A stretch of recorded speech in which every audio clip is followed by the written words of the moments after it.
Akamkazia macho, hatuna fedha wala dhahabu, ila tulicho nacho ndicho tukupacho.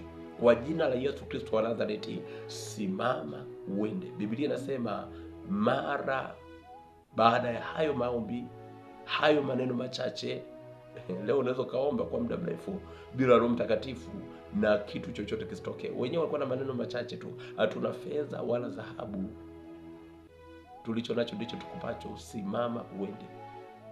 Yesu Kristo mwenyewe akuomba maombi marefu sana, Roho Mtakatifu akiwepo ana operate mwenyewe, imani itendayo kazi inaitwa hivyo.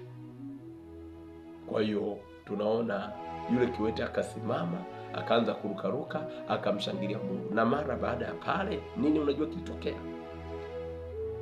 Petro na Yohana wakakamatwa.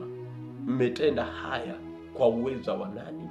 Wakakamatwa, wakapelekwa mbele ya baraza la Sanhedrin.